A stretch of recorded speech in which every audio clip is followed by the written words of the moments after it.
Greenville. My son Benjamin is going to Lehigh, and he's in a program called IDEAS, interdisciplinary degree in engineering and arts and science. So it's kind of an unusual opportunity. I also have a son who's graduating from Franklin.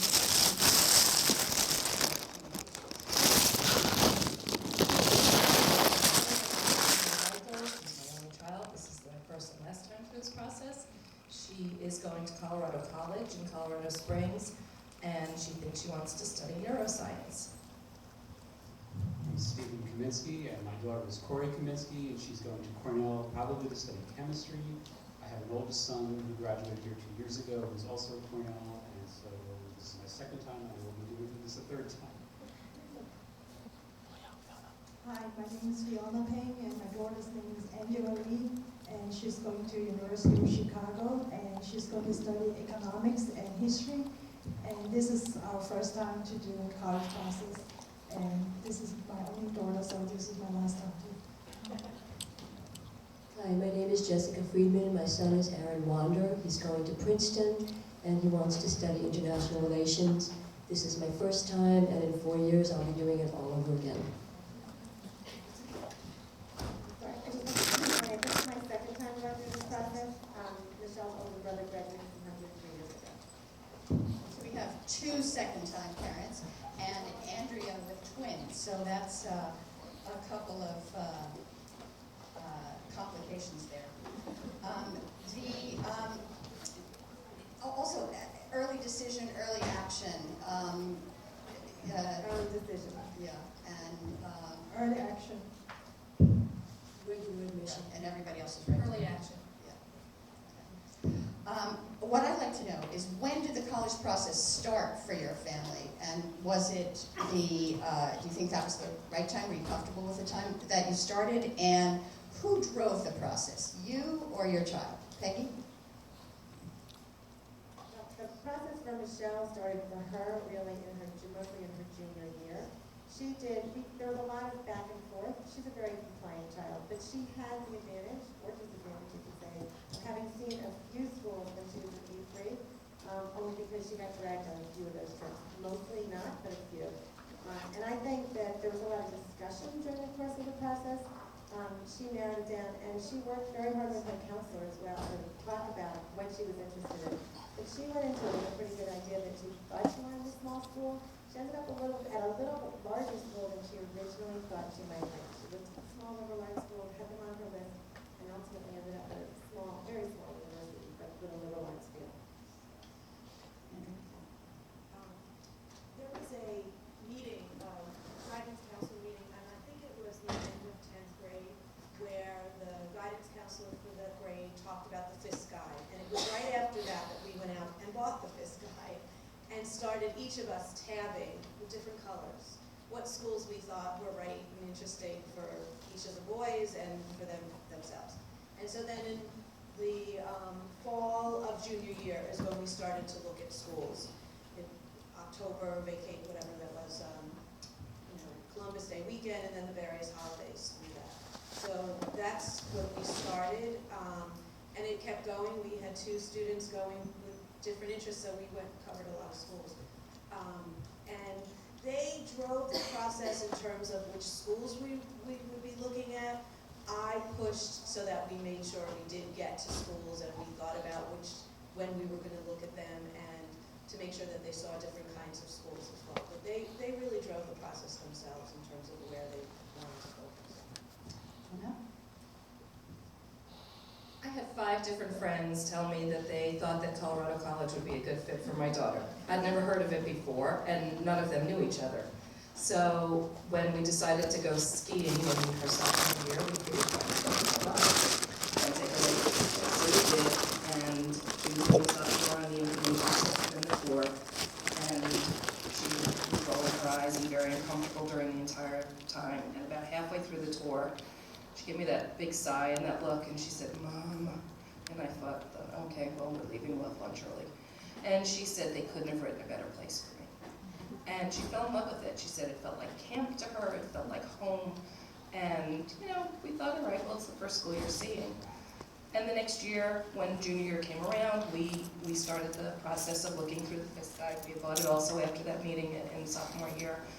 We went through it a little bit differently. We went through it state by state. We took a state every couple of weeks and just ruled out a whole bunch of things that were definite no's, single-sex schools, all that kind of stuff that we knew would definitely not be comfortable for her.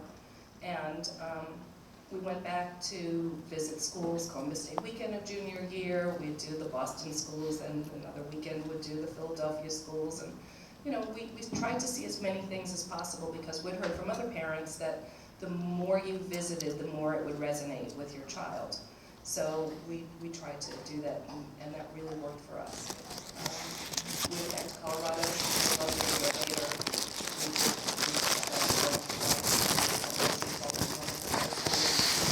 It was 180 degrees different. She ended up at Colorado. So. Stephen, when did it start for your family?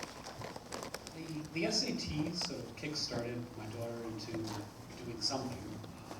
And she studied for the SATs, and I don't think it really sort of snowballed from that until the later fall, where she decided she wanted to look at a couple of schools. She drove the process. We didn't push her very hard or anything. I'm not a big supporter of looking at schools ahead of time. Different approaches. My big fear is that you go to a school and you really get turned on by the school because you happen to get a good tour guide that day. And I don't mean that facetiously. I think that kids are very easily fooled by a couple of individuals they might meet at a particular school that really turn them on, and that's not necessarily representative. We learned that after the fact, and going to look at the two schools that she was trying to decide between. And one school was, she ended up not going. Really was apparent that they were selling. They were selling. Where she knew there were people rah-rahing, you have to come here. And I think that was looked at as a big trend.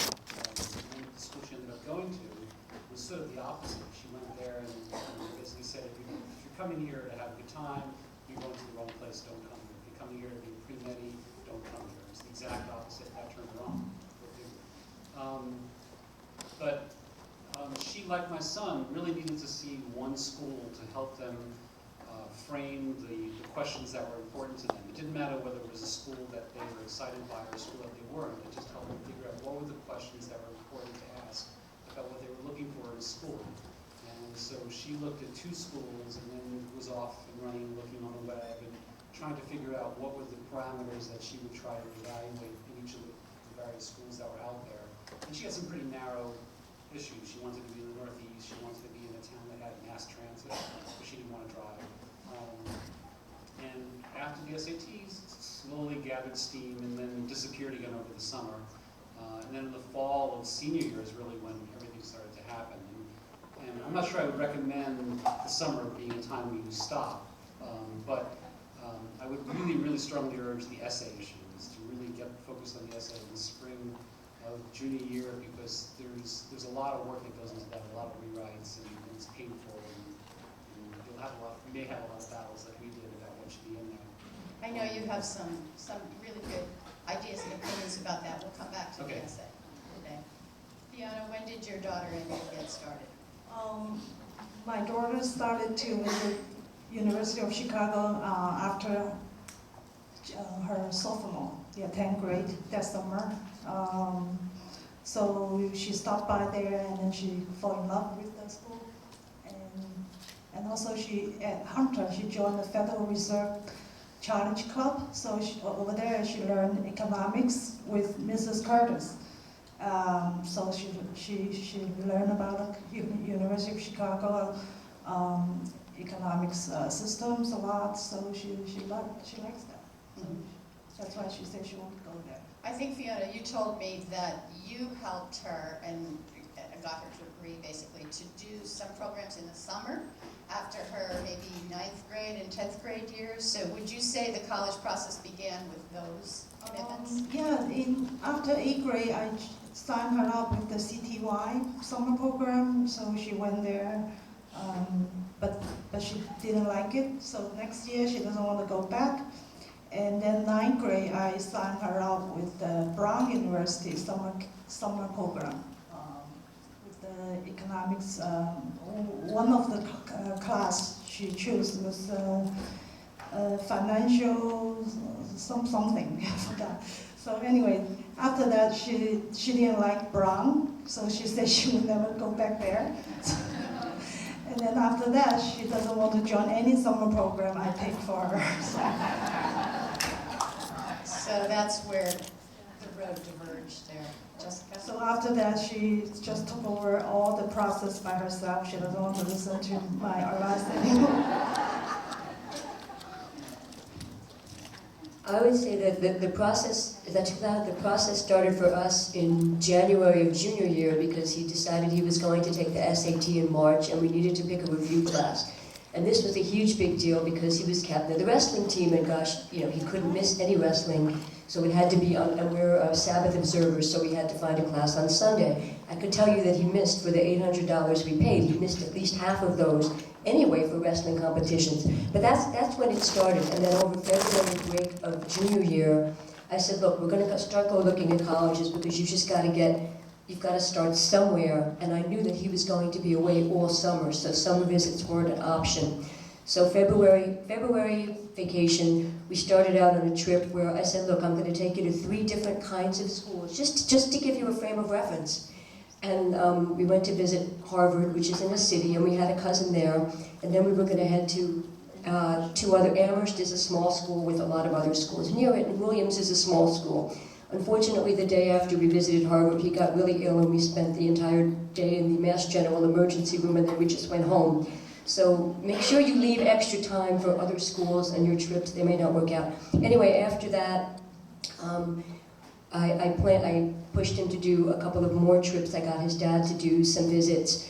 And also, at the same time in English class, they were working on an essay that they might use for the Common App. So he was thinking in those terms. I will say that the trip in February was useful because at Harvard we ran into some other kids. And my son realized that, for the first time, he realized it's not just my neurotic mother making me think about this. Other people are doing this too, and that was really very helpful. I drove a lot of the process. Initially, we asked the guidance counselor for a list of schools, and that helped us get started. But getting him to actually say, okay, I'll go with you to the schools, getting him to think about what he wanted and all that was a little harder. We ended up hiring a private college counselor because his counselor left at the very last minute, right before he ended junior year, and I worked with her. But I would have to say I drove the process, although the final list was definitely his. So, Jessica, did anyone else use a private counselor? So you're the only one. Were you satisfied with that, Jessica? Was that a valuable experience for you? Using the counselor? Yes. I how so? let me just say that I was initially completely opposed to the idea. I had people, a couple of other older parents telling me, you really need a counselor, you really need a counselor. I said, absolutely not. We really liked Miss Hartman, his counselor. I thought it was an elitist thing to do, but when Miss Hartman left, I was not going to leave my kid to a counselor who didn't know Hunter and didn't know him. At the end of the day, the counselor was helpful in 3 respects. She helped us come up with a list. She met with us for 3 hours. She asked him a lot of questions. I don't know how many questions his counselor here asked him. I just don't know. So maybe it was the same, maybe it wasn't. But she really knew him at the end of the process. She helped us decide that essay that he had been working on in English class, it was about a big soccer game. He was captain of the camp soccer team, and it was a heartbreaker, and they lost. And it was really well written, but she said, don't use that essay. They get thousands of essays about the big game, and you want to pick something different. And that right there was worth the price of admission. The third thing she did was help me push him along. I mean, a deadline could be coming up, and I'd be saying, come on, Aaron, this essay's due in a week, 2 weeks, 3 weeks. And I'd email Deb, and I'd say, could you do me a favor? Could you ask him how this essay is coming? And that would help move him along. And that was very valuable. Aaron is a really good kid, but somehow in this process, I think this process reduces even the best kids to nervous kids, and that can come in the form of resistance. Okay, a couple of nuts and bolts things. A lot of parents are curious about standardized testing. I think everybody but Michelle took the SAT, is that right? Show of hands, who did test prep? Did everybody's child do test prep? Donnie, she did not, no. Your daughter did take the SAT, She took the SAT But she- and the ACT, but I don't believe in test prep. you know. Stephen, you have a thought about that as well? Well, my daughter took test prep just for the parts that she felt she was weak on. She's pretty strong in math. And I'm under the impression that you can't really learn academic information to do well on these tests, but you can learn the tricks it takes to do well on these questions. There are some real valuable tricks that can get you through the multiple choice, and also there are some things you can do for figuring out how to quickly go through the answers to paragraph reading and that kind of thing. So she did that. It made a huge difference for the actual SATs. And the rest of it, I think, was just she knew the information she needed to know to do well in math. So that she never even practiced. Peggy, your daughter took just the ACT, and why did she make that choice? She had taken the PSAT and the plan, which is the, for lack of a better explanation, the plan is the PSAT of the ACT, which they started offering here about 4 years ago. It's optional, but it's a really good option. And she felt more comfortable with the ACT, so we went that route. She took it 3 times. The third time was really almost like a fluke. The second time she took it, there were some problems at the test center, and so the ACT organization offered her an opportunity to retake the test. So it didn't cost anything. There was really no downside. She didn't prepare for it, but it was just, there had been some glitches, and that was just their way of saying, we're sorry. And she did work with somebody privately in terms of test prep. I do believe it helped, but I think one of the things it really did was it boosted her confidence, so she knew when she was going in what she had to do. And that in and of itself helped her throughout the entire process, even when she sat down to write an essay for the, for her application, just she was confident in what she was doing. And the ACT tests core knowledge more than... Core knowledge includes science. The one advantage of the ACT, or you might not think this is an advantage, but most schools, and not all, and it changes every year, so don't listen to parents who just went through this year. It will change by next year, but most schools do not require subject tests if you take the ACT with writing. It's like 6 or 7 that still do, but by next year, that could change. We don't know, so just keep checking websites. Why did your daughter take both? When she did the plan and when she did the PSAT, she had comparable scores. So she just figured she'd take one of each, and whichever one worked better would be great. And also to avoid taking the subject tests. And so she took each of those tests once. She took the ACT once and she took the SAT twice. More than one time for everybody else on the SAT? Yeah, twice. And usually, did everybody start in March of the junior year? Yeah, that seems to me. May. Okay. Parents did have a lot of questions about those kinds of specifics. We should touch... Oh, the subject tests. The reason I said is Aaron took the Chem SAT 2 in the spring of his sophomore year. Yeah. He took it, and that, so that started also, I guess, that started the process, but that also got one test out of the way while it was in. So generally, kids have to present 2, I believe, 2 subject tests is the most common. I think for Cornell, you had to do 3, and one of them was math. Yeah. So we knew he was going to apply there, so we started that. Yeah, my daughter took 4 SAT too. 4 SAT Yeah. tests. English literature, U.S. history, world history, and the math level 2. And generally, you take them at the end of the course that you are studying, so you can really take them anytime. No? Steve? Yeah. I found that there's one trick to, it's not really a trick, but it's an advantage, is to take the test in your junior year early enough so that you get the result in time to register and take it again if you want to do that, so you don't end up having to study over the summer to take it in the fall. That's an advantage, because you really don't want to have your kids studying for SATs over the summer. Okay, great. Another one we've touched on some is the essay. and I'd say that's probably a really big thing for everyone's application. What role did you all play in that? Some of you have already addressed that. Anybody want to contribute? Andrea? I played absolutely no role in the essay that my children submitted in their college applications. They would not even let me read them.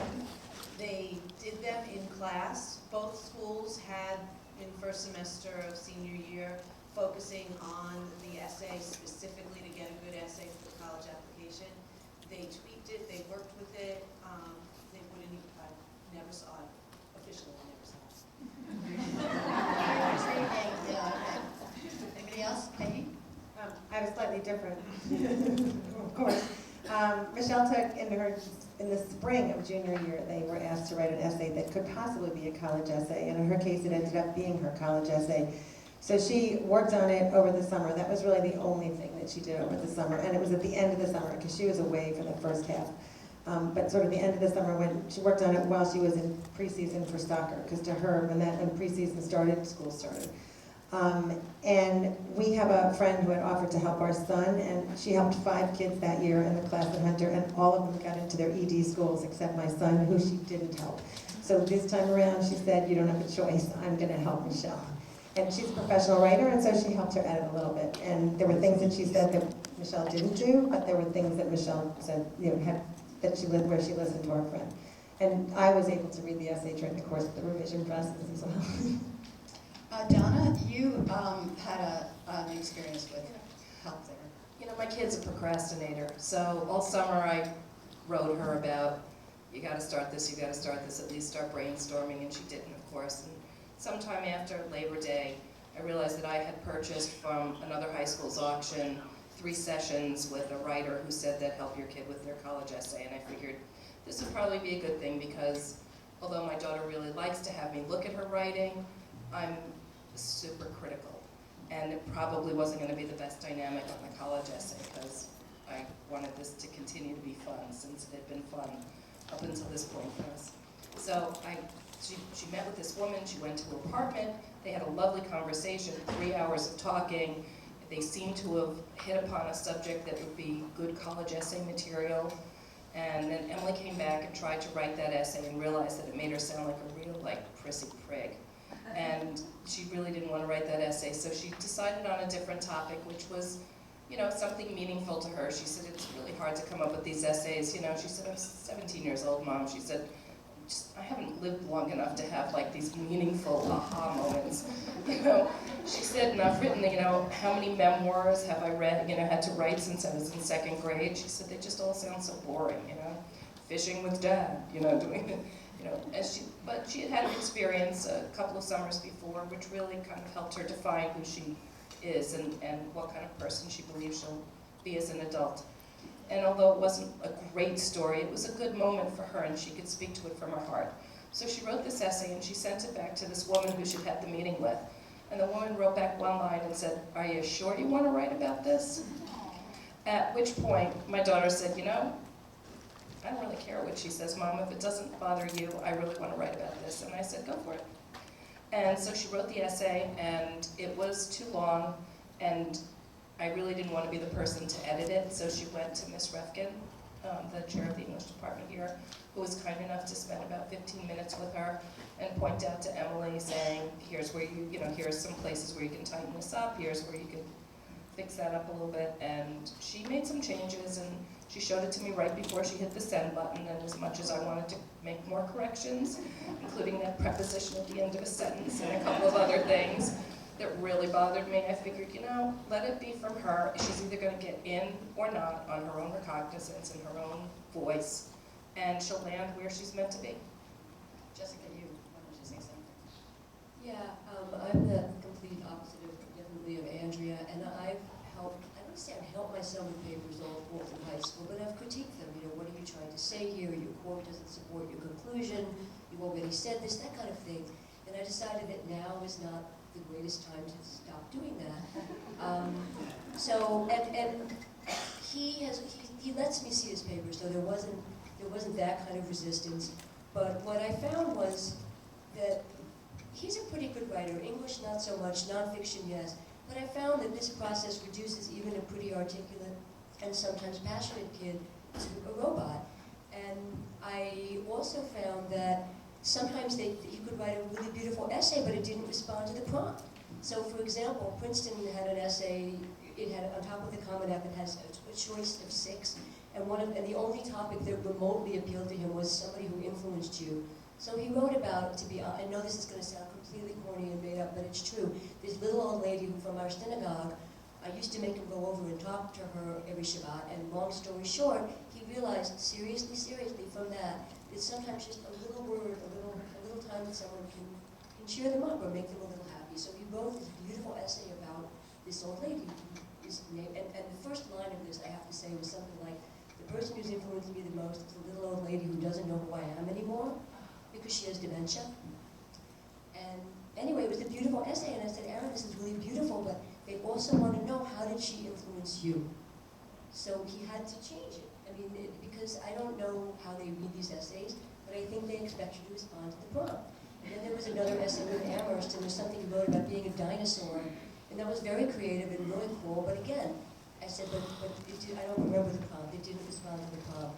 So I thought, I am not at all sorry that I critiqued the essays, and I put them through a lot. But at the end of the day, I think it was helpful.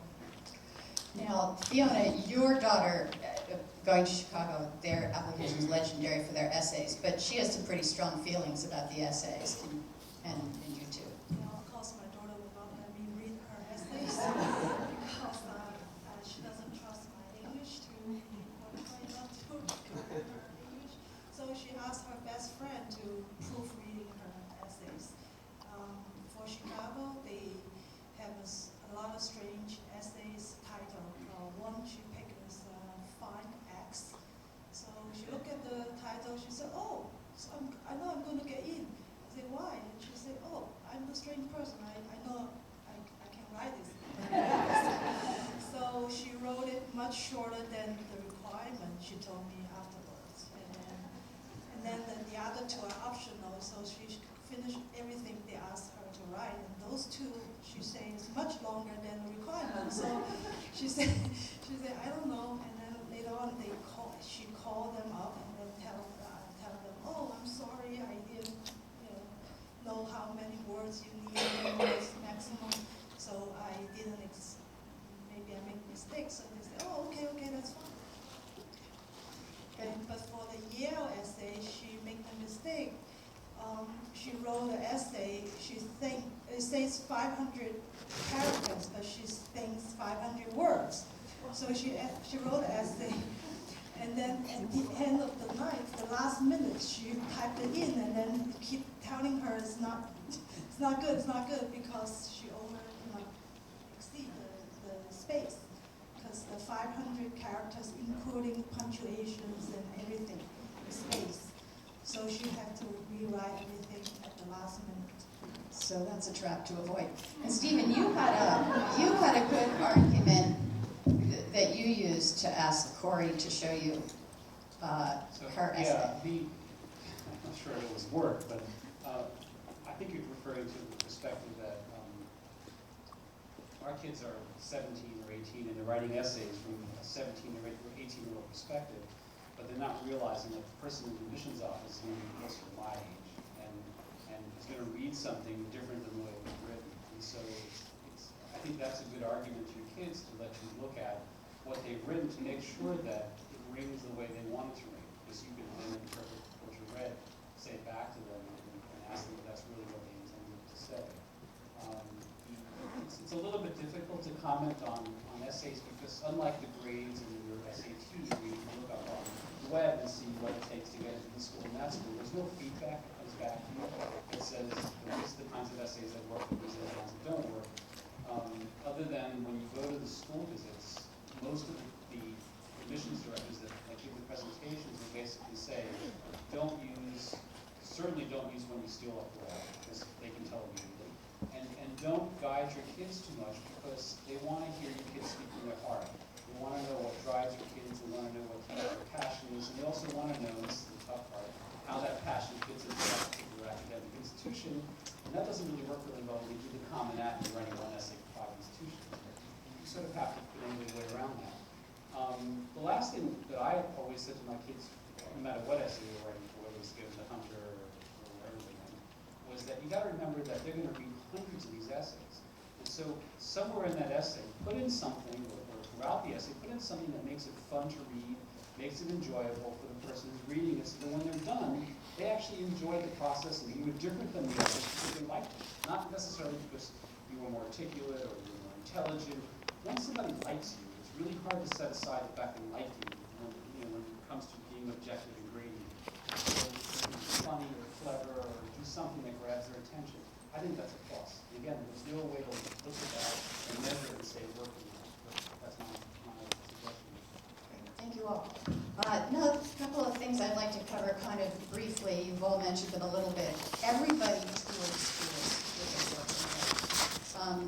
It takes a lot of time. Most of you used every vacation in the junior year and sometimes in the summer.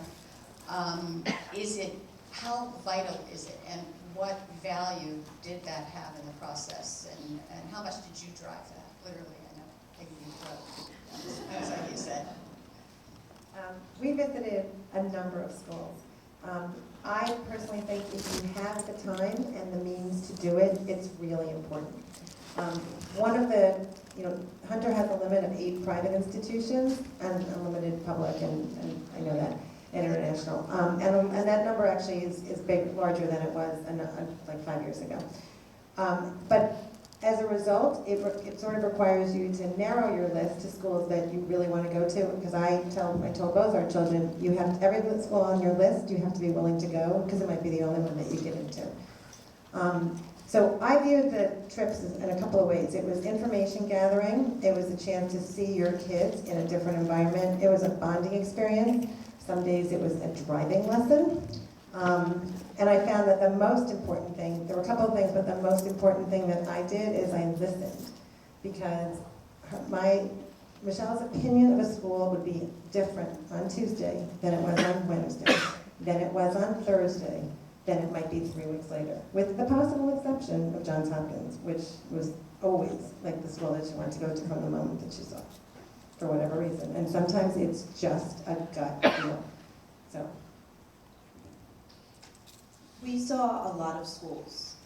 Clearly you have 2 kids, they don't know really, one knew what he wanted, so Ben wanted engineering. We went to a lot of schools that have engineering programs, and there's a lot of different types of engineering programs. So we started to eliminate schools. We didn't, after seeing MIT and Cornell, he didn't want just engineering, he wanted an opportunity that Lehigh or Dartmouth would offer where you could actually study some liberal arts and continue his interests in other subjects. But we went to a lot of schools, and they saw schools that they weren't interested in because they went with, we had both of them going at the same time. But in the end, Charlie is going to Northwestern, and we didn't see Northwestern until after he was accepted, after they were both accepted. And he's thrilled and he loves, the idea of the school, and it was, it turned around with that visit after acceptance. And those visits that you go to when your children are accepted, because we did go to several of those that they got accepted, it's a whole different feeling than when you go as a prospective student. I think that, while we went to a lot, and it was good to see, and I made them sort of trips, we went down to UVA and we went to Monticello, and, you added some fun into it. After a while, you could recite, as a parent, you personally can recite the admissions director's speech, and if you're not paying attention, you forget one school to the next. They all sound the same. They look different, so take pictures, but they sound exactly the same. When we went to a couple of different schools, we went to 3 accepted program schools, accepted students programs in April. Then we really got nuances for each of the schools. At least that was what I felt. That you were being sold at that point in a different way because they knew that you were accepted and they were hoping you choose them, as opposed to us hoping they choose us.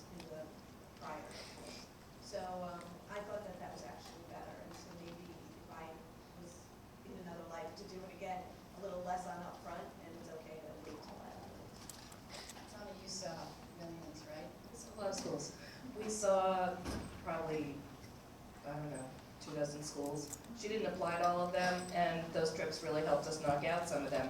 When you're looking at a lot of small liberal arts schools, on paper they all look the same. On their websites, they all look the same.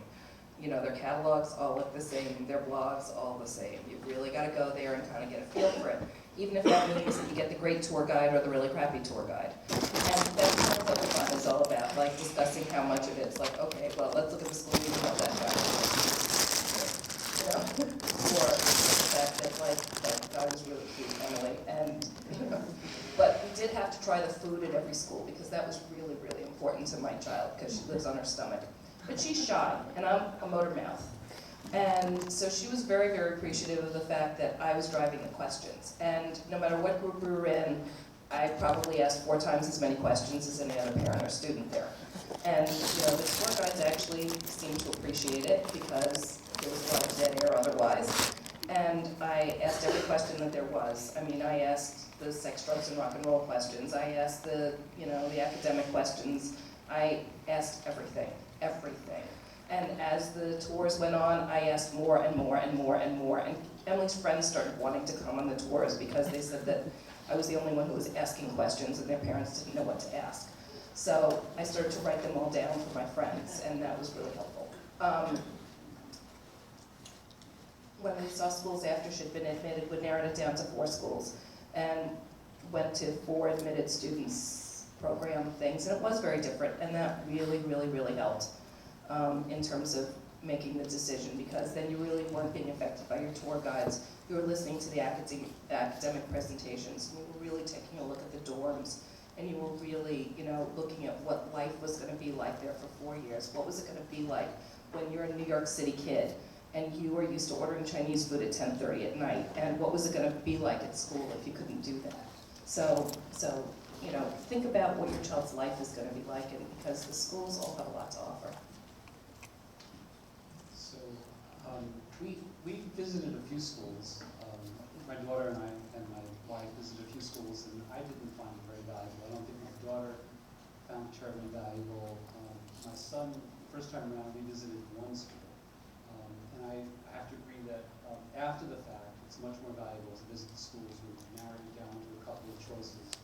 And I think just living through that whole process of the application and thinking about colleges for 8 months or whatever it takes gives you a different perspective on what questions are important to ask. And there's also, I think there's a point that I think we're all missing, is that there isn't one school that's going to be perfect for your kid. There's lots and lots of schools out there that your kids will go to or could go to and look back and say, I can't imagine myself anywhere else. So, you don't have to worry about making that giant mistake and going to the wrong place you should have gone to be, because chances are they'll do very well in a lot of different schools and really, really not imagine themselves elsewhere. So don't think that it's such a critical thing that you make the right choice. And it's even hard when you visit the schools after acceptance to really know the differences. And there's no way to ever know unless you transfer whether or not that's true. So I wouldn't get too serious about the whole thing. They find a place they really like. There seems to be a good match in terms of the academics they're interested in, and there's a couple of other choices, which I think is important. You can't be, you go to study A and only A. There have to be backups, because most kids actually change when they go to college. And so they have to be at least a school that has the alternatives available. And you just go with it. Yeah, we visited around 25 colleges from California to Northeast. Only the South one we didn't go to. So, but at the edge, you only applied, 3 schools in the United States. The rest of them is other countries. We visited a grand total of 7, and as I said before, we started February vacation, and I think it was very helpful. It was helpful because, at a minimum, after seeing, Aaron decided that he wanted a campus. He didn't want to be in a city. So, and first when we went to Harvard, he liked that. Then I took him to Princeton, and that was also valuable because that's where I went, and he refused to even consider it for the longest time because of that. And then when we went, he said 2 things. He said, gee, this is a really beautiful school, and Mom, I want a campus. And then we took him up to Cornell, and he said, I like this campus even better. It's bigger. He said, I really don't want a city school. I said, well, let's be sure about that before you rule out all the city schools. So I sent him on the Hunter trip. Hunter ran was it Kappa? That ran a bus trip. The Chinese American Parents Association ran a bus trip to Penn in June. And I sent him on that. I said, let's just make sure. And he hated it. And Penn's a great school. His aunt went to Penn, so I knew at that point, let's not waste any more time on the city schools. So to that, in that respect, it was valuable. And as Andrea's boys show, they got into schools that they didn't visit. So it's not necessarily a deal breaker, though there's buzz that some schools like WashU, I think you told me, Jessica, the buzz is if you don't go, they don't let you in. No, he got into a number of schools that we hadn't visited, and I was actually very grateful that he got into at least one that we had visited that was one of his top choices, because otherwise we would have been scrambling to go pretty much all over the Northeast looking at schools he hadn't seen. Right, okay, great. The interviews, everyone said that their children did interviews.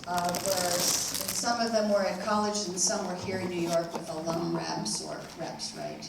Okay, so is there, anybody have a strong feeling about that? Peggy, you want to say something about that? Well, to the extent that you do go visit schools your junior year, your kids are not interviewing at that point, which means to interview on campus, you have to go back, which might not be feasible depending on where the school is and your true level of interest in the school, or if it's one of the schools that you think you're going to apply to. And what is also happening on campus is, I mean, Michelle interviewed on campus for one school, but many of them were in New York. Even on campus, many of the interviews today are done by students. So when if you do your interview in New York, some of them are done by alumni, others are done by admissions reps who they send to New York. So they sit in hotel rooms and they have multiple interviews, sequentially. So and also there are a number of schools will tell you whether their interviews are informational or whether they're evaluative. So it is a tremendous effort in some cases to go back a second time to all the schools that you would like to interview with. And it's even more difficult. It's the fall of your senior year. You have to keep up your grades, do all your applications, and in many cases, these kids are playing sports, or they're involved in theater, or they're musicians, or whatever. Their extracurricular activities don't stop. So it's just a timing difficulty. My sons did interviews for some of their schools, not all of their schools. All the interviews were done in New York. They were alumni interviews. Many of the schools have a cutoff date. If you get your application in by a certain date, you'll get an interview. If you get your application in later, you may not get an interview.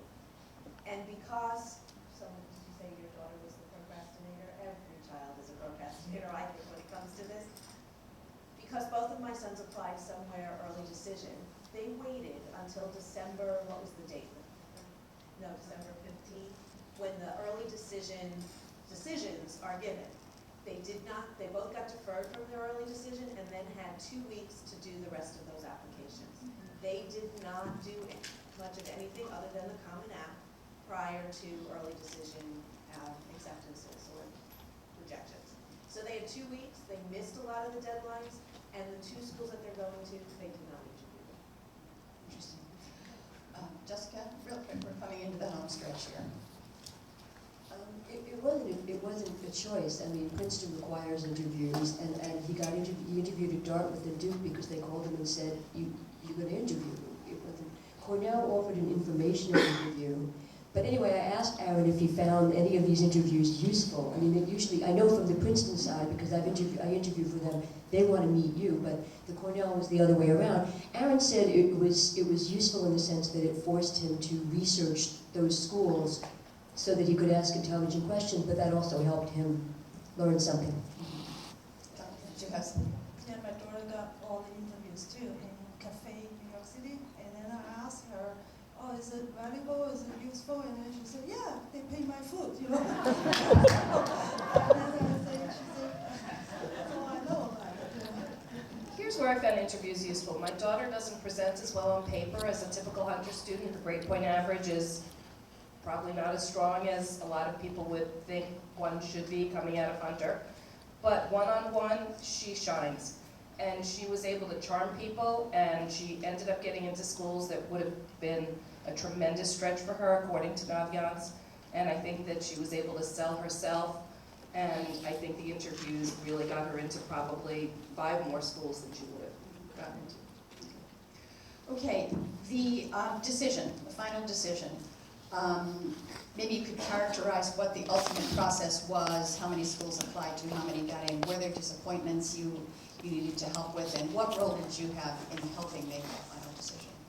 You want to start?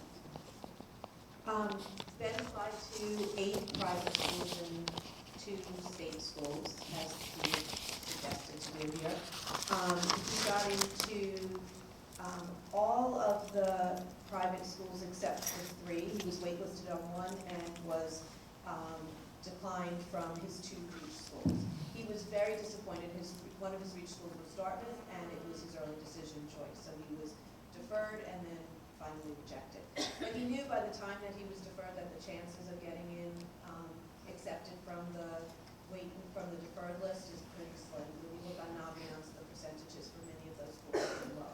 But he still held out hope.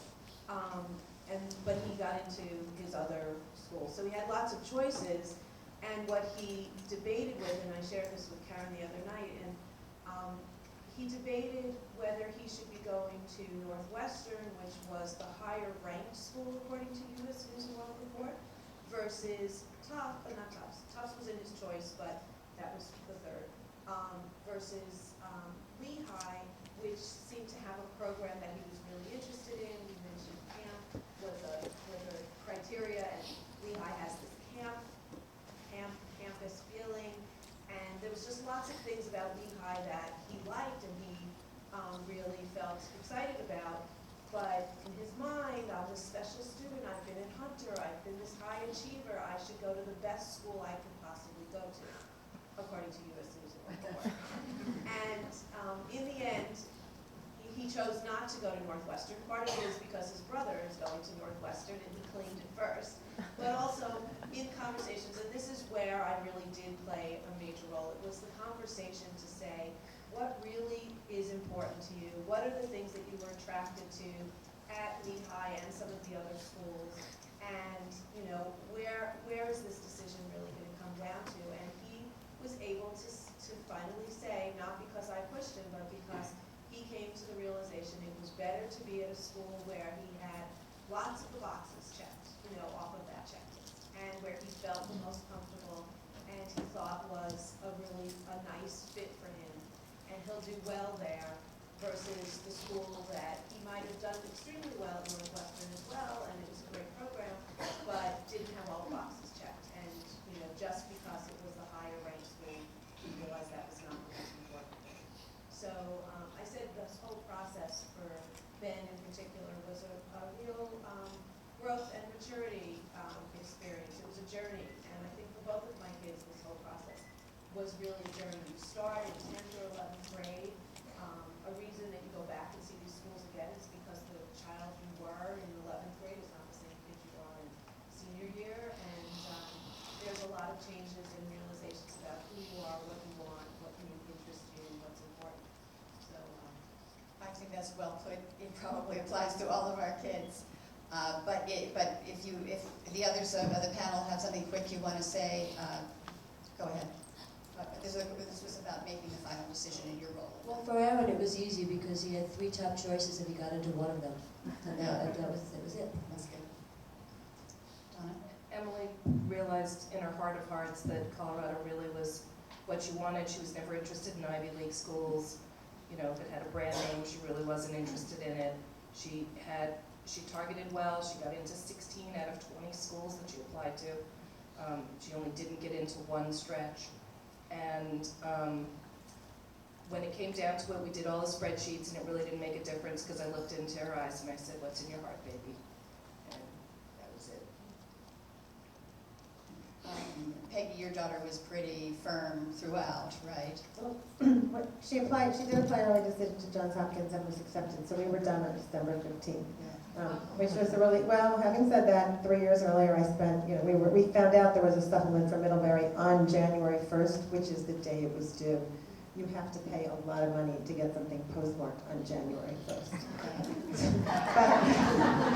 Because I am the ultimate procrastinator, lives in my home too, or used to. But in terms of when she saw the school in April, and we made her go back, we all went back. My husband came in October as well. We have a rule in our family, if you want to play early, both parents have to see it, just because we feel like you're making a commitment and you might end up there. And this time we made her stay over. I mean, we told her, you have to stay over. She sat in a class. You have to make sure it's a place that you're comfortable with academically, but also socially. Do you like the kids? And now it's October of senior year. 6 months after the first time she had seen it, and in the interim she had probably seen 15 schools. She came up with the same end result, but you got to make sure, in the fall before you apply early. And my one recommendation would be, if you're considering early, make sure you're doing it for the right, your child is doing it for the right reasons. Not because statistically you have a better chance to get into that school, but because you really want to go to that school. Because if you get in, your child is going. And you want them to be thrilled when they find that out. Great. I'm gonna paraphrase two things and then ask one final question. We're not gonna talk about financial aid because the PTA does a separate session on that. But merit aid is something that everybody can apply to. They do talk about that in the financial aid session too. But Donna, your daughter got offered tons of scholarships, right? Which is hysterical because, as I said, my kid's grade point average is like a B+, A-. And she doesn't mind me saying that, it's okay. But she got lots of merit aid from all over the place, and we didn't expect it, and we didn't qualify for financial aid. Our business is on our tax return. We look wealthier than we are. So we didn't even file a FAFSA. But she got aid from just about all but 3 schools, and nice amounts, really nice amounts. So I don't know what that's about. Hunter students are generally in demand at a lot of schools. And I think that's the point, is that when you're looking for aid, of any kind of aid, from the top schools, most of the Ivies, they don't offer merit aid. They think that all of their students are qualified and they all would get aid if it was based on academics. When you're applying to schools where your student coming from Hunter and doing so well here with the reputation is going to be really sought after, that's where you get a lot of opportunity. For both of my sons, in the schools that were their safety schools, they were offered a lot of money, to the point where I had a school call me last week. Now, how far after the May 1st deadline? And the call was from UConn, which is one of the schools that Ben applied to as a state school, so that he had a state school on his list. And we never even went to see it, but they called to say, has Ben made a decision? Yes, he has. But I'm calling to tell you we're going to offer him 50% scholarship for all 4 years. And I said, thank you, but he's made his decision. I didn't, I pretended he wasn't even in the house because, we wouldn't want to get into that conversation.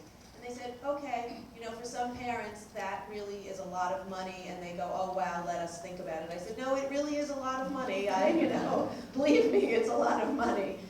But he had already made his decision, so, yeah. And now, Jessica, you said you do have to apply for this, or you have to let them know you're interested, is that right? Well, there was some miscommunication in my house. Aaron wants to study international relations, and among the schools we looked at was Washington University in St. Louis. And I had been told that WashU has a lot of merit aid.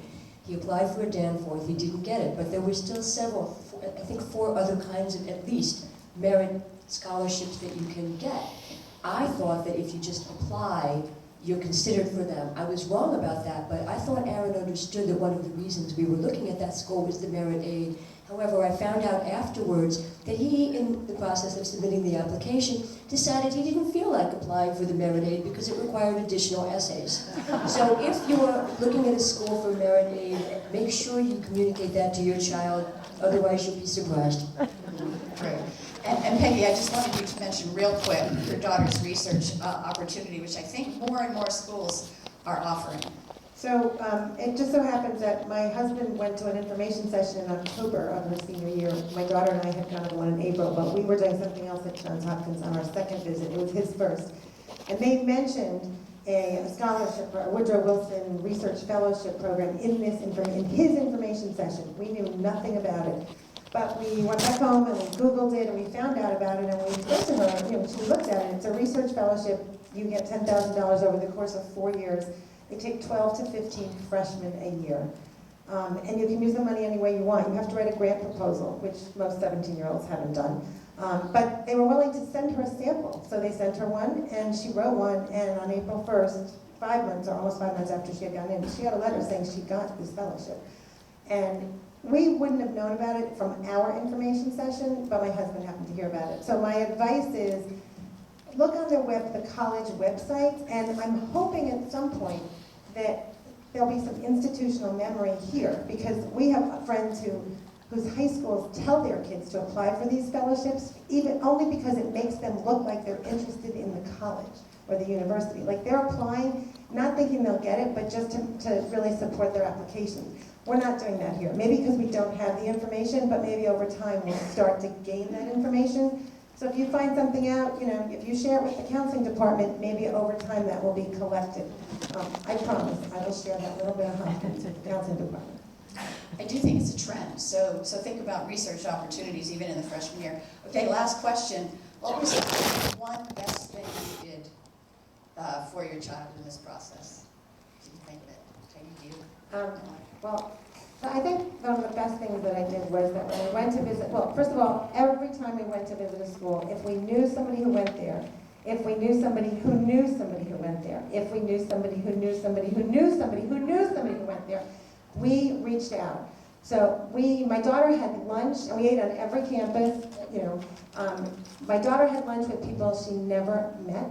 We told her to walk over to people in the cafeteria or the dining hall to talk to kids, not the tour guide, but just regular students. I think encouraging them to reach out is a really good thing. And the most important thing is, I think it's great to ask questions on the tours. There definitely are some questions that will embarrass your kids. You can formulate a question to get information. I found I could formulate a question to get information without my daughter going.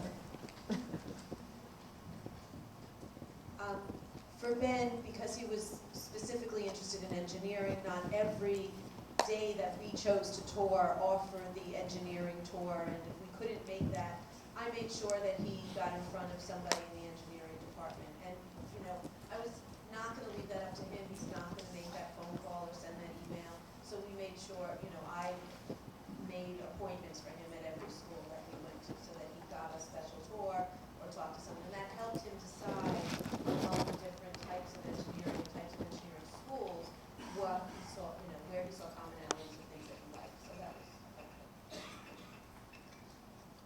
I kept a sense of humor about this with my kid because I was really freaked out about all this. But to just laugh with your kid and really have a good time with it, and to praise them when they're actually getting stuff done rather than telling them what they still need to do was really important. As I mentioned, my kid's a procrastinator. She grew so much through this process. She finished every single one of her college applications by November 15th. It was such a joy for her to watch her friends sweating it out on December 31st when she knew she had it done. So. The only thing I can think of is I just let her drive it herself. I think she had to go where her heart took her, and my only role was really to sort of push her to meet the deadlines. And other than that, she needed to make the decision herself. And if I'm a Cornell graduate and I actually work for Cornell, and if I said something to push her towards Cornell, it probably would have been a backfire. And so she ended up choosing Cornell on her own, literally no pressure from me, even though she jokes about it. So I think it doesn't work for every kid, but for Corey it worked well. I would think for if you're the first time, go through the college process, especially for the parents, who doesn't study college here in the States. And the best thing is to stop the process earlier and take the kids to the PTA meetings and the CAPA, CAPA meetings, whatever related to the college process. Just take the kids there and let them sit there and learn. And so they will get a lot of information from those meetings. Because this time, during my daughter's college process, I had a personal family emergency, so I wasn't around with her. But then she, just because with all these meetings she went through, she knew what's going on, and so it's very helpful for those kids. I have to say the best thing I did for my kid was to help him with the essays. And I have to say my younger son is in 8th grade and he was applying to high schools at the time. So it was sort of like 2 New York City high schools by day, critique college essays by night for like 6 to 8 weeks. And I thought I was going to go nuts. But I really do think that was the best thing I did for him. As I said before, it wasn't something new. I've been doing this for him all along. But these kids, they think, they know their strengths, and if I say that they think that they're great, that's a good thing, but they don't understand that you could be the greatest thing since sliced bread, and if you don't put that out there, no one's going to know. And the fact is, colleges, as somebody I know said, they evaluate applications, they don't evaluate applicants. Most of them don't meet applicants, many schools don't interview. And so for all that, it was to say, what are you doing? Does this topic work? You would ask me, does this topic work? Yes, it does. No, it doesn't. Again, what are you trying to say? What do you mean here? Those kinds of things. I think that was the best thing I did for him. Great. Well, there you have it. Range of experiences, because everybody's a little different. A lot of and also and everyone's pretty happy with where they're going, right? So remember the college guide that's on the school website, and attend all the meetings having to do with college, as Fiona said. And good luck to you all. Thank you very much. And at Hunter, and to help them adjust their new environment, since that is such a big transition. And that structural counselor follows them grades 7 and 8. The 9th through 12th grade counselors offer a full curriculum of workshops and highly individualized college counseling to help students make informed choices regarding their future. So that's just a quick overview of what we do. But you guys, most of you here are 11th grade parents. Could you raise your hand? 11th grade parents? 10th grade parents? Okay. 9th grade parents? Okay, thank you. Okay. Well, what I'm going to do now, does everyone have one of the handouts that we're giving out? Do you have one of these forms? Okay, I guess you do. Okay, if not, there's some right there in the back, okay? Okay, as you can see, the first slide is the class profile of the 2009 to 2011. And as you can see, well, first let me say I am a PowerPoint virgin. Okay, so this is my first. Okay, so just be very gentle with me. Just give me time to really, focus on this and help you with this. Okay, but as we look at this, we see that the class of 2009, 2010, 2011. In the students category, as you know, we started with about 200 students, and that's normal attrition each year. Focusing on 2011, we're down to 192. The average GPA, that is the midpoint. So therefore, when you see a 92, we have, students that have higher grade point averages and students that have lower. As a matter of fact, this year, the highest grade point average was a 98, and the lowest grade point average was an 81. I hope I'm not giving you too much information, but I thought that would be important for you to know. The average SAT score is 2,400. That's out of the 3 different categories: the reading, the math, and the writing. And what you see here, one interesting thing as you look at this chart, there is an upward trend each year. Each year, the grade point average has gone up. Each year, the SAT scores have gone up. And each year, the applications have gone up. It just happened that way. I mean, you can see all kind of variations. I've been around 18 years, and sometimes it's up, sometimes it's down. So that can happen. It just so happened that it's nice and neat over the last 3 years. In terms of the grade point average, a lot of our students bottleneck around 92, 93. So a lot of times we talk to students about really pushing, and you're really trying to get that over, their grade point average up and over that mark. Another thing we tell students, for you 11th grade parents, we say 11th grade year is the most important, it's a very important year. It's the last full year that colleges will look at in the admissions process. So if they're applying early, they're going to be looking at, what happened that 11th grade year, because that's going to be November 1st, November 15th deadline. If they're applying regular, the same thing, because they won't have a full year in January. So the 11th grade year becomes very, very important. As you can see in the average SATs, this is pretty on target with what Hunter students want to do. And what Hunter students like to do with their SATs is score 700s and above. Not that every student would do that, but that's what the aim of most Hunter students is, to get 700 and above on each of those categories. So they did that all 3 years, as you can see. The submitted applications, as you can see, they've gone up every year as well. And if we look at the 1,802 that were submitted this year, it comes out to about 9.3 applications that were submitted. A lot of times parents will wonder why we have a limit and of 8 private and unlimited international schools and public schools. But I have to tell you, it works. It works so well for our students, because imagine with the top grade point average being a 98. If that person were allowed to apply to as many schools as they like, if we had unlimited and you could do that, there would not be enough seats, it wouldn't be a fair game, because that student would probably just max out a lot of those places, and it wouldn't leave other seats for other students that might have lower grade point averages. So it works. It benefits our students overall. It allows students to be more careful about their decisions.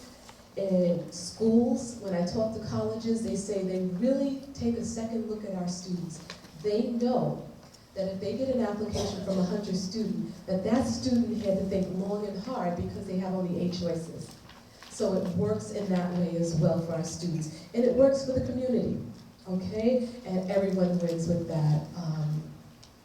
Yeah, enough said about that. Any questions about this slide? Pretty basic, okay. If you turn the page, we're looking at the Ivy Leagues. 2010, what happened last year, and then what happened this year.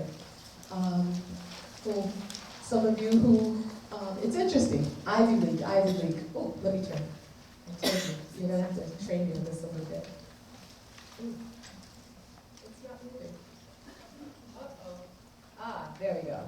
Okay, so 2010, but I fixed it so you can see page by, you can hold out both pages and you can see. I can't do this with the PowerPoint, I'm not that fancy with it yet.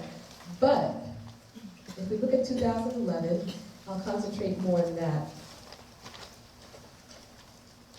One person once said to me, how did they get that name, Ivy League? And I said, you know what, that phrase was coined back in 1950. Believe it or not, the Ivy League simply meant an athletic conference. All these guys, these Northeast colleges played together in the same athletic conference. And now, of course, it means a whole lot more than that. They're the most prestigious and most highly selected schools in the country. And so, anyway, so we're looking at that. There are 8 Ivy League schools. When you think about their acceptance rate, they are all, except for maybe one, in the single digits. So, I took a look more closely at Harvard and Yale, 8%. They only accept 8% of the students that apply. 8%. And I just got an article sometime this year where they were showing where that percentage has even gone down. So I think it was 6 or 7%, some of the, the Ivies that people are all just trying to get into. Their acceptance rate is even harder to get into. The column that says apply, I want to say this as you're looking at all of these charts, that is the gross number. What I mean by that is that along the way, a lot of college students will put in an application and some of them will withdraw that application. There was a category last year that said net, but I thought it was more important to put in the category about the early acceptances, because I know a lot of you wonder, will my child have a better chance of getting in early or regular? So I felt it was more important to put in the category about early. So I took out that apply, the net, and the gross. So what we're seeing here is the total number of students that applied to that particular school. the number that got accepted. That accepted number includes both early applicants and regular applicants. The denied, which is a bigger number, and then I broke down exactly what happened with the early applicants. We had 10 early applicants, I'm looking at Brown in particular, and only 3 got accepted. 7 of them got deferred. What does deferred mean? It means that when they look at this applicant, they're saying, kind of interested, but I think I'd rather see them up against a larger pool. And I know it's hot in here. I'm not talking about the kind of pool you jump into, or I feel like jumping into right now, but the larger group of students that will apply regular decision. You guys aren't laughing at my corny jokes. That makes me feel really, really bad, you know, because I want to be a comedian when I retire, but don't tell anyone. Anyway, okay, so, where am I? Okay, those that were deferred, and then out of those that were deferred, told that they had to wait, only one of them was accepted, okay? Wait list has to do with those students that apply regular decision, and then they are, they apply, and then the college will say, if I had enough seats at this party, I would like to come, because I like enough things about that student, but there are not enough seats. So let's put them on hold, and then let's round out the class once people in May, because in May is when students have to send in a deposit to say they want to attend the school. So depending on how many people accept that offer of admittance, they will then determine how many people they can take off of the wait list, okay? And then the total number of those that decide to attend. I want to go back over the categories, because you'll see them as, you know, these categories as we go throughout this entire 14-page report. I mentioned the applied category is just the gross and not the net, and those are just a few students that might have trickled down and said, you know what, I saw what happened with that early pool, I don't think that I want to apply to that school after all. And they withdraw their applications. The accept combined, that total accept category will combine both early and regular. Okay, I want to go to early.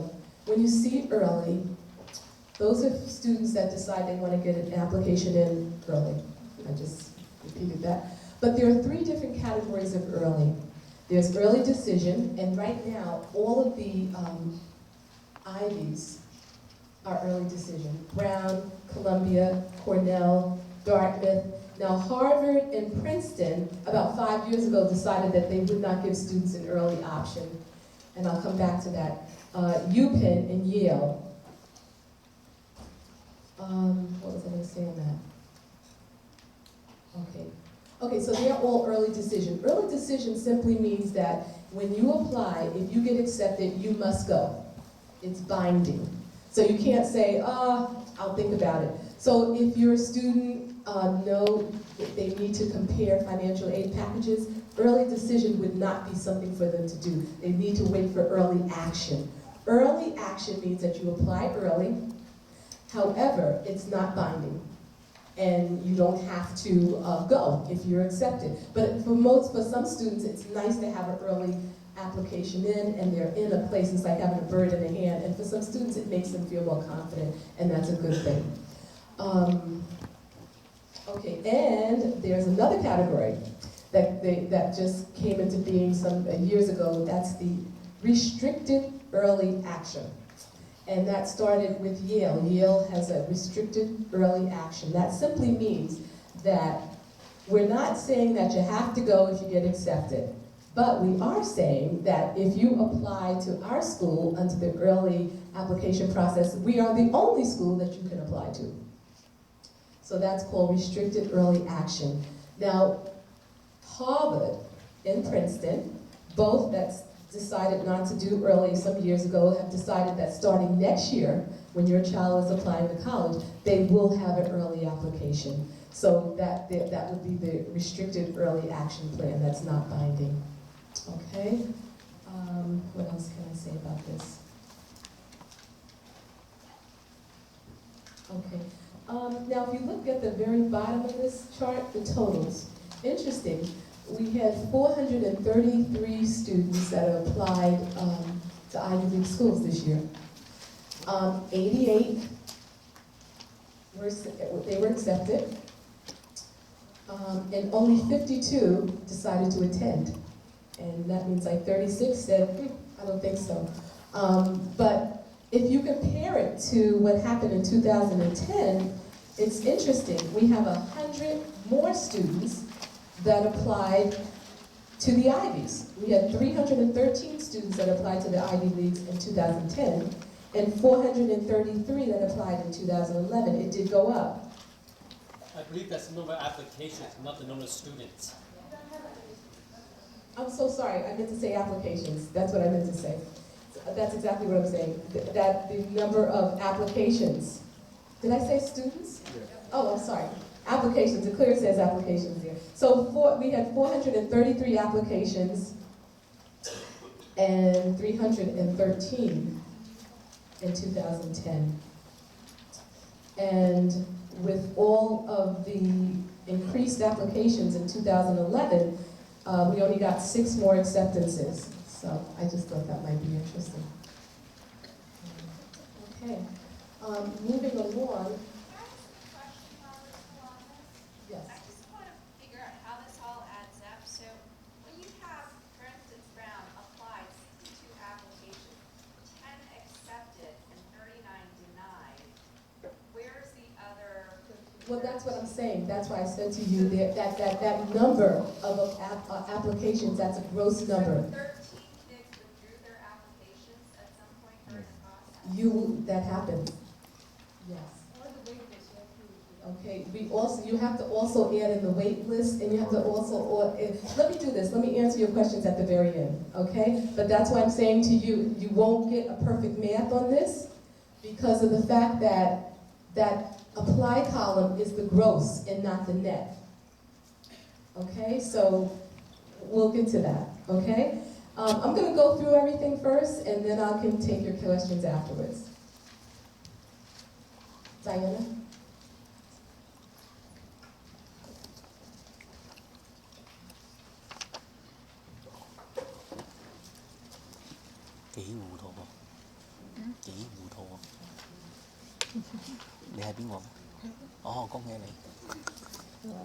Okay. If you could just hold your questions to the end, because perhaps we'll cover that as we go along. Okay, that would be great. Moving right along. After the Ivies, we have colleges that change lives. This is simply a group of 40 colleges. Anyone here heard of Warren Pope? Yes, thank you, Ms. Lambert. Okay. Well, there's a listing of colleges. Let me read to you a quote. He wrote a great book. And one of his books happens to be called Looking Beyond the Ivy League. And what he did is he looked at a lot of figures, facts and figures, about Ivy League schools in comparison to a lot of other schools. And what he found is that there were so many really successful people that came from these lesser-known name schools that really did some great things. And I really would recommend this book, Colleges That Change Lives. But I'm going to read you a quote from that book. It says, "I look for undergraduate colleges with the best track records of producing successful graduates, as measured, for example, by those who become the nation's future scholars and scientists. And it's not the Ivy League that posts the best results. Rather, the graduates who make the greatest impact on society come from a small group of unassuming, less well-known colleges and universities, like those featured in Colleges That Change Lives. How is it that graduates from these little-known schools achieve so much? Every school at Colleges That Change Lives School is exposed to 2 elements essential for success: a familiar sense of communal enterprise that gets students heavily involved in cooperative rather than competitive learning, and a faculty of scholars who are devoted to undergraduate teaching. The result is a diverse mix of students genuinely interested in learning, who aren't afraid to ask questions, take risks, or challenge themselves intellectually and otherwise. These characteristics combined with great teaching present an ideal learning environment which ultimately leads to the best possible college experience. There are 40 colleges that change lives schools, and I really recommend that you take a look at some of them. I'm going to mention some of them in this presentation as well. Okay, there they are. What we see in 2010, if you look at the entire list, I think there are about 53 that are listed here. I'm sorry, the 40 that are listed here, forgive me. Okay, 36, we had 36 applications to these colleges that change lives. And you can see the names of these schools in this report. I'm going to move on to 2010. In 2010, we had 36 applications to colleges that change lives. And as you can see, the names of the school, Allegheny, Clark, Goucher. I wanted to mention that, I'm sorry, bear with me here. I know a lot of students, there are students that are great students academically, but in terms of test taking is sometimes a challenge. So what I started doing in this talk was also looking at colleges that have optional, you don't have to take the SATs. SATs or ACTs are optional. So as I go through some of these schools, I will mention some of them. Lawrence happens to be one of them where SATs are optional. Let me just look at that.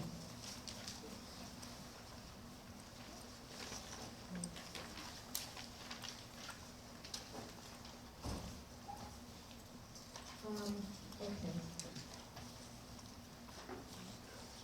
If we turn to the next page on this,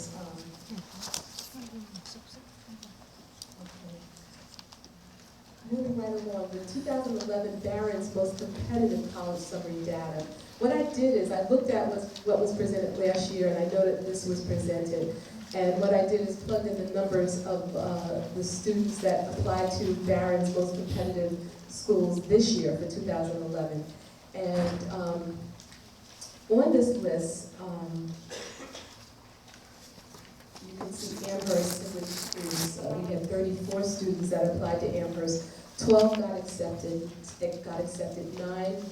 were denied, and 7 decided to attend. One applied early, did not get accepted, and one was deferred. And 9 were waitlisted, and 1 got accepted. Okay. One thing that I wanted to mention is that on this list of Barron's, some of these schools that have options for whether you need to take the SAT or not happens to be Bates, which is the second school on this list. Bates have it's optional. There is a website I wanted to recommend if you know someone or if your child may not be the greatest test taker that can lead you to schools. There are 850 schools in the U.S. that have optional SAT, ACT requirements. So if you would go to www.fairtest.org, it will list all of the schools. And some of them are, just to name a few, Bard, Bennington, American, Connecticut College, Sarah Lawrence, Wake Forest, Smith, or just to name a few, but there are several others that are really great schools.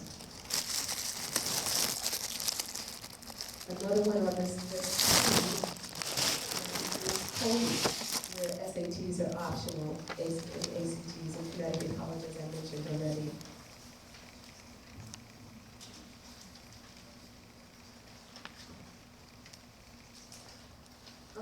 What I'd like to say is that on this list of the most competitive schools and how our students, and the number of our students that applied to these schools, you will see that not all schools are listed here. There are a lot of great schools that are not mentioned on this list. And and a lot of great schools that our students apply to that are not on this list as well. So that's about it. Okay. Did anyone have any questions? I will try my best to answer your questions. Yes. Hi, just because, as you pointed out, this is a very commercial list, mainly focusing on competitive schools, Ivy League schools, parents are competitive, with a small number of college admissions ones. I'm curious when all of the data from this year were loaded in Naviance, and what of the old data will drop off at that time? When the new data will be, When the new data will load, and how much of the old data will drop off? well, what we usually keep is a couple of years of data. So you should see a couple of years of data, but it's really interesting with Naviance. What I see is very different from what you see on Family Connection. So I would have to really have that conversation with you if you call my office, and I could kind of like let you know what it is that you're seeing, because I'm seeing something totally different on Naviance than what you're seeing from Family Connection. So my question is, when will the data load? The data should be there already. I mean, for this year, you won't see it as a total report, but all students have reported. That's how we were able to get this report. So the statistics now are up to date with this year's students? They are, because we had to have all students actually, send them in, let us know where they did get accepted, where they deposited at. Because I think currently the data on Naviance goes back to 2007. What we see, and that's kind of a, good window. And I think we're tightening that up. So you do see it back to 2007. But it's all aggregated, so you can't really determine what's happened in the most recent years. It's somewhat muddied by what happened quite a few years ago. It's diluted, with the period, it's diluting it for a time when it wasn't as big as other 2007. But you're not seeing a breakdown year by year by year. You're not seeing that from Family Connection. The scattergram only shows you the aggregate data from 2007 together, so it's not really quite accurate for where we are now and how colleges have changed. This process has changed.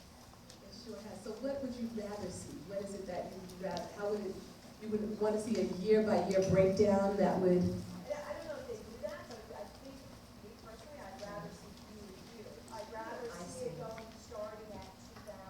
I think somebody with better knowledge, so perhaps the last 2 years, 2 or 3 years? Okay. and get rid of all that old data. Okay, that's a good point. That's something that I'll bring back to our department. Thank you.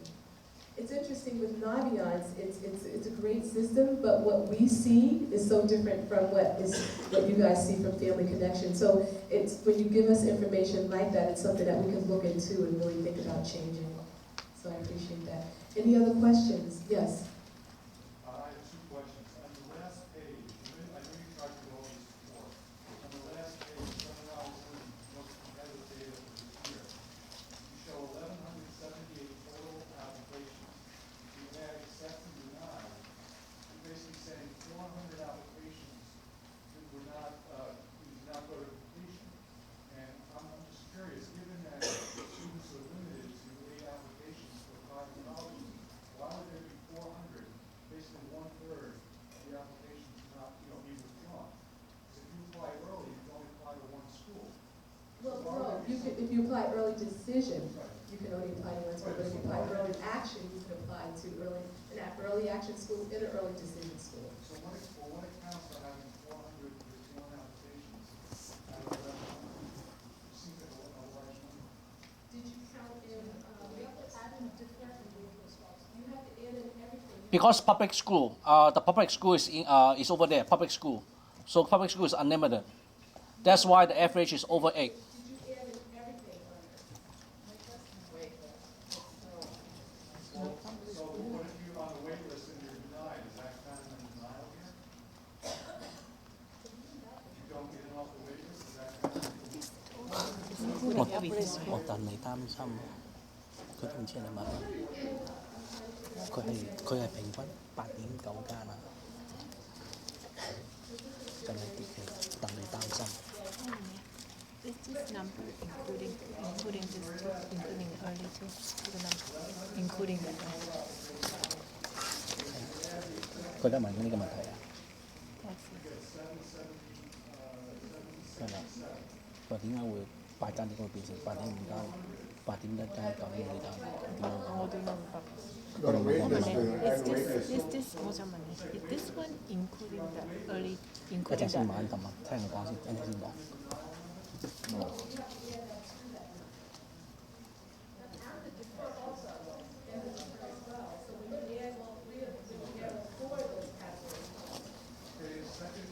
要研究要糊塗先得㗎，要研究。哦，嗰啲including You know, the message that you get as a parent when you attend these forums is that there are plenty of schools out there, and don't be sucked into the whole craziness about the elite schools and the schools that matter. And yet, in a presentation like this, all you show are how 100 kids did on the schools that quote matter. And I think that undermines the message that you also hear, that, you know, there are other schools, there are many great schools out there. And I think it's more valuable to have a full Very good. I have to be honest with you, I'm kind of piggybacking off of what was done last year and putting that out there, because I thought that's what you needed to hear. But that's a good thing to really share with, you know, that's a good thing to share with our department. Having been, having sent the child already through this process at another school, at the end of the year, they present, you don't be that detailed, but just show, a breakdown of where everybody's going, so you get a fuller picture of the options that are out there. I think that's a great idea, and I have to be honest with you, after I put this report together, which took some time to do, I said to myself, I wish that I had included just that kind of report, but I guess having done this for the first time, I've been in this job now for 3-4 months, I just felt I would just piggyback off what was done, and that's what I thought that you all wanted to hear. So that's good. I'm happy to hear that, and that's something that can be shared, definitely. Thank you very much. So you can see where all 100 students apply to outside of just this list. That's very good. Any other questions or concerns? Yes? So my question is, taking these pages, let's just take the 2011 Ivy League college summary page, your third page. You have 430 applications and 58 acceptances. What I'd like to know is, those 88 acceptances, applications, how many students are these? Because like, presumably, students apply to several of these schools. So of the 88 applications, that reflects how many students? That's my guess too, but is that Well, correct? there are 52 that decided to attend. Those are definitely warm bodies. So, that's a very good question. I can't tell you I know the answer to that question. I mean, it's possible, right? They didn't go, I mean, you went to Stanford. Right, you have multiple applications at any of these schools. It doesn't have to be 5. Right. Well, all I can say is that 36 people, we don't know whether they were multiple applications or not. You said you see very different things from PC. Is that presumably you have this information, so not only would it be nice to see, as in other schools, where did all of our 200 or 180 192 students. 192, where did they get accepted? It's really nice to see this data, and also this number. How many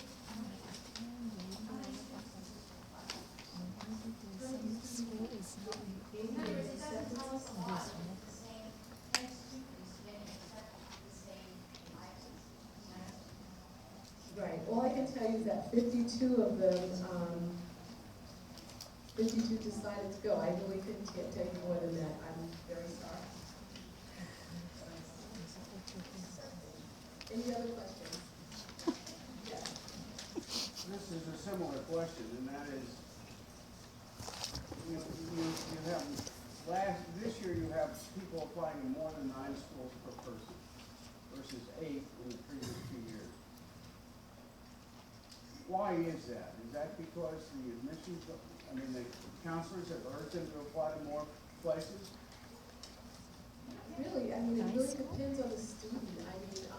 Sometimes we have students that, they apply just to one place, get in early, and their search is over, but then there there are other students, and it's interesting, I have to say this, when students really do their homework in terms of visiting and really researching and doing what they have to do, a lot of students have a hard time even finding 8 schools that they want to apply to. You know, sometimes we find that when students don't do their homework, those are the students that want to cast the biggest net because they don't want to narrow down where it is they want to apply to and what they want to do. But this number can vary from year to year, and you know, it can change from year to year, so you just never know how that's going to work out. Yes. Let me just follow that up. More than 20% of the applications were to the Ivy League schools. But you have no idea how many people actually applied of 192 to at least one? How many students of the 192 applied to the Ivy League schools? I don't have that number. Ivy League school. Yeah, I don't have that number in front of me, sir, I'm sorry. I mean, is it one that you could find if you went through the data? I'm sure, yeah, it's something that we could come up with, you know. Yeah, I think it is something we can come up with.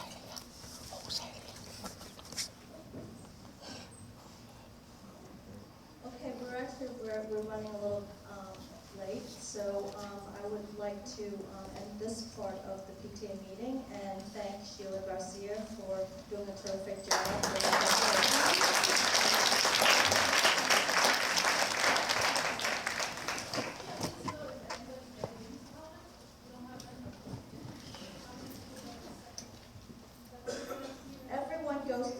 Everyone gets accepted to at least one college. Okay, the PTA is going to follow up with the content department with regards to having the list of the schools that our kids are planning to attend. And when we have that, we will put it up on our website, okay? Yes, and bear in mind, Sheila Garcia is the acting chair, and she's only been in this position for less than half a year because our ex-chair left in the middle of the year, so I give her all the credit. Thank you.